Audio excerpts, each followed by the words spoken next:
ازيكم يا جماعة، يا رب تكونوا بخير. النهاردة هنعرف ليه مصر حققت إنجاز لأول مرة في كأس العالم. ازيكم يا جماعة، يا رب تكونوا بخير. أهلا بيكم في حلقة جديدة. لأول مرة في التاريخ مش نصعد، لأ نكسب أصلا في كأس العالم. فالحمد لله على النتيجة والصعود والأداء، عشان الحمد لله في السراء والضراء. يعني الحقيقة حسام حسن مش بيقدم أحسن أداء ولا أحسن خطة مع المنتخب، وارقامه حلوه، بس اللي هو عايز اقول له انت مدرب على الله، بس اللي هو ما عنديش دليل. عارف الصراحه انا مش عارف احنا بنلعب بخطه ايه، بس الدنيا ماشيه يعني، وطالما الدنيا ماشيه تمام.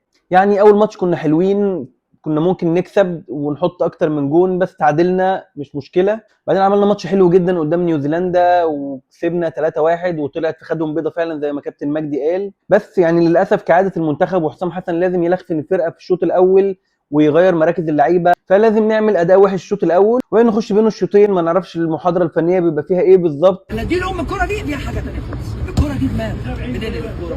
عارف لو انت بقى قليل في الدماغ عوض دي الام دي انك تبقى مجتهد وبتاع ومش عارف ايه وتباصي وترجع وخلاص، انما لا دي ولا دي ولا دي. وبعدين في الاخر اخر ماتش تعادلنا الحمد لله قدام ايران، والجون الاخير ده طلع اوفسايد وصعدنا تاني. وفي لعيبه كنا فاكرينهم ما جوش البطوله او ان هم هيقدموا اوحش اداء في الدنيا، زي محمد هاني اللي عمل ماتش عالمي قدام بلجيكا، بس الحمد لله ما خذلناش الماتش اللي بعدها وقدم اسوأ اداء في الدنيا. هو بس بيحب يخضنا كده يعمل ماتش حلو في السنه يعني. فتوح ما كانش احسن حاجه في البطوله الحقيقه، ما اعرفش الماريجوانا او الحشيش النضيف بتاع امريكا تقريبا ما جاش معاه سكه. شوبير الحمد لله حلو جدا، يعني شوبير مستواه في الكوره نفس مستواه في الانجليش ما شاء الله، يعني فلوينت في الانجليش وفلوينت في الصد. محمود صابر مستواه في الانجليش نفس مستوى زيزو في الكوره. لا ماليش دعوه، ما اتكلمش في الحاجه دي. زيزو ده بقى انا ما اعرفش ماله، يعني زيزو ده انت مش لو اديته حشيش، ده انت لو اديته ميه نار مش هيعمل حاجه. وانت ايه مركزك يا كابتن عشان كل مره تطلع تحرد بره عند الاعلانات ونجيبك من بره؟ يعني انت بتلعب ايه في الملعب يا كابتن؟ ده انت لو لعبت، ده انت لو ما لعبتش هتعمل اداء احسن من كده.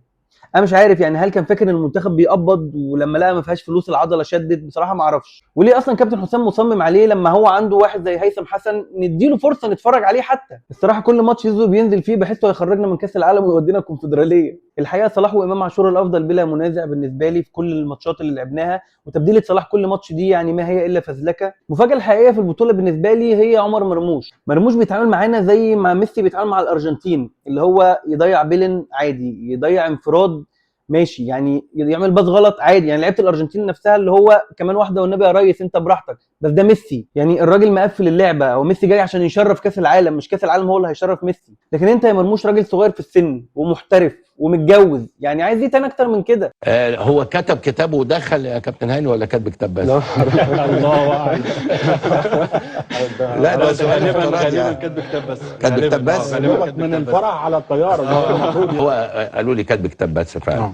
هو طلع من الفرح على ايوه اه كمان يعني الراجل حتى لسه ما اكتشفش ان في حاجه احسن من تسجيل الاهداف عشان يلعب كده. ماله بقى يا كابتن مرموش؟ يعني العب مع زمايلك، مش لازم تجيب جون عشان نبوس الدبله والحركات دي. المهم الحمد لله في الاخر ان احنا صعدنا تاني مجموعه، هنقابل استراليا. استراليا مش اسهل فريق، لكن فريق كويس بالنسبه للبدائل اللي كانت متاحه. لو كنا صعدنا اول او ثالث، لو كنا صعدنا اول كنا ممكن نقابل كوريا الجنوبيه، فريق هو مش في احسن حالاته السنه دي، لكن محدش يضمن الكوري الجنوبي. ممكن يفتكر ان اللي على الدكه ده جوارديولا بجد ويجن جنونه ويرقعنا 6 ولا حاجه. او الحمد لله طبعا كنا ممكن نقابل السنغال، ولو نيوزيلندا اتقال عليهم في خدهم بيضه دليل على الضعف، فانت عارف في خد السنغال وملسوعنا قبل كده. ولو كنا صعدنا ثالث كنا ممكن نقابل سويسرا او فرنسا. فالحمد لله يعني قدر ولطف.